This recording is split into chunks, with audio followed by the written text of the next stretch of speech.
Hello friends, എൻ്റെ മുഖത്ത് എന്താ ഇത്ര ചിരി എന്നല്ലേ നിങ്ങൾ വിചാരിക്കുന്നത്? ഞാനാണ് എൻ്റെ ബെസ്റ്റ് ഫ്രണ്ട് കീൻ്റെ എൻഗേജ്മെൻറ്റിന് കോഴിക്കോട് വന്ന് അതെല്ലാം കൂടിയിട്ട് വൈകുന്നേരം കോഴിക്കോട് ബീച്ചിൽ പോകുന്നതിൻ്റെ സന്തോഷമാണ് ഈ കാണുന്നത്.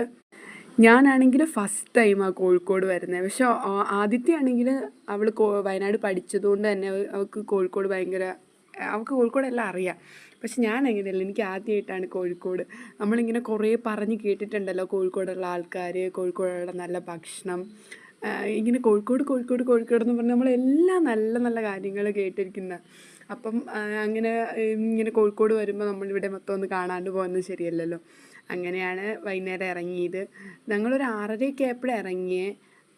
പിന്നെ ഇരുട്ടിയത് കൊണ്ട് തന്നെ ഈവനിങ് വൈബ് കുറച്ചുകൂടി അടിപൊളിയായിരുന്നു. ഇടയ്ക്ക് വന്നപ്പോൾ ഒന്ന് ജസ്റ്റ് വഴി തെറ്റി, എങ്കിലും പിന്നെ ഓക്കെ ആയിരുന്നു. അവിടെ നമ്മൾ ചോദിച്ചതാ വീണ്ടും അങ്ങോട്ടേക്ക് പോവുക. പിന്നെ നമ്മൾ SM സ്ട്രീറ്റിലേക്കാണ് ആദ്യം പോണത്. എന്ന് വെച്ചാൽ നമുക്ക് ആദ്യമേ കുറച്ച് എന്തെങ്കിലുമൊക്കെ ഒന്ന് വാങ്ങണം. എല്ലാവരും കോഴിക്കോടിന് പോരുന്നു എന്ന് പറയുമ്പോൾ നമ്മുടെ അടുത്ത് മെയിനായിട്ടും പറയുമല്ലോ കോഴിക്കോട് ഹലുവ ഉണ്ട് തന്നെയെന്ന്. അപ്പോൾ നമ്മൾ ആ കോഴിക്കോട് ഹലുവ വാങ്ങാനായിട്ടാണ് ആദ്യമേ പോയത്. ആദ്യമേ നമ്മൾ ചെന്നെടുത്ത ഒരു കടയിൽ വില തിരക്കി, എന്നിട്ട് നമ്മൾ അവിടുന്ന് വാങ്ങിയില്ല. കാരണം ഇനി അവിടുന്ന് മുന്നോട്ട് പോകുമ്പോഴത്തേക്കും വില കുറവ് കിട്ടുമോ എന്ന് വിചാരിച്ചു. പക്ഷേ ലാസ്റ്റ് നമ്മൾ ആദ്യം ചോദിച്ചെടുത്ത് തന്നെയാണ് നല്ല ഹലുവയും കുറച്ച് റേറ്റ് കുറവായിട്ടും തോന്നിയത്. അത് കഴിഞ്ഞിട്ട് ആ ബീച്ചിലേക്ക് പോകുക. ഞാനാണെങ്കിൽ കല്ലുമ്മക്കായ കഴിച്ചിട്ടില്ല. അപ്പോൾ ആദ്യത്തെ പറഞ്ഞിട്ട് നീ കഴിച്ചിട്ടില്ലല്ലോ, വാ നമുക്കെന്നാൽ കഴിക്കാമെന്ന് വിചാരിച്ച് ഞങ്ങൾ അവിടെ വണ്ടി നിർത്തി. അവിടെ ഒരു ചെറിയ കടയിൽ ഒരുപാട് കടകളുണ്ട്. ആ ബീച്ചിൻ്റെ സൈഡിൽ ഒരുപാട് കടയെന്ന് വെച്ചാൽ ഇങ്ങനെ നിരത്തി പെട്ടിക്കടയാണ്.